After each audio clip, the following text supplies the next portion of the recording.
Hello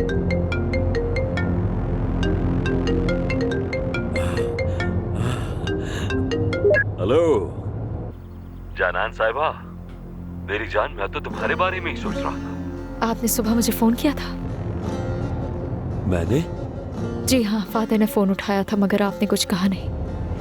यकीनन नवीन ने किया होगा। हाँ बिल्कुल, वो मैं ही था। गलती से कॉल लग गई थी और फौरन बंद कर दिया था मैंने। अब से मैं ज्यादा एहतियात करूंगा, फिक्र मत करो। बस गलती हो गई थी, सॉरी मेरी जान। हाँ, एक और बात भी थी।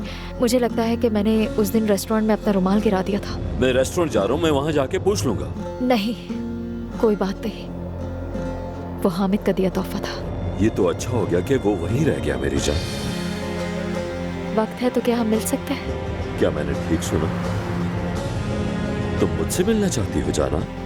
मुझे आपसे एक जरूरी बात करनी है। जैसा कहो मेरी जान, हम जरूर मिलेंगे।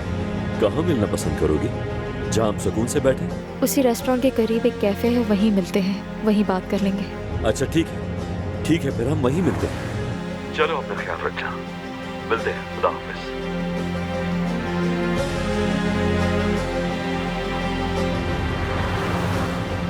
शाबाश हो तुम्हें अब्बास, शाबाश।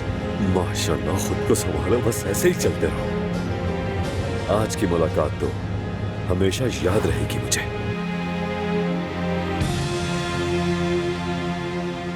नवीन बेटा, मैंने कल रात एक बात सोची, क्यों ना लतीफ को कुछ अरसे के लिए यहाँ से भेज दिया जाए। क्या ये बेहतर नहीं होगा?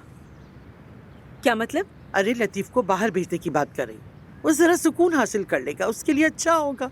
इस कैद से तो बाहर निकले। जरूर ये ठीक रहेगा। क्या आप भी उसके साथ जाना चाहती हैं? ऐसा क्यों कह रही हो? क्योंकि आप मुझे ठीक नहीं लग रही हैं। हाँ, बस मैं कुछ परेशान हूँ इन दिनों, इतनी सारी बातें जो हो गई। जी कहिए। हाँ हाँ बिल्कुल, मैं ही हूँ। ठीक है, बहुत शुक्रिया आपका। क्या हुआ? डॉक्टर का अपॉइंटमेंट है। तो फिर तुम अकेले नहीं जाना चाहिए, अपनी माँ के साथ जाना। नहीं, मुझे किसी की जरूरत नहीं। सोहा बेटी, अब बस करो।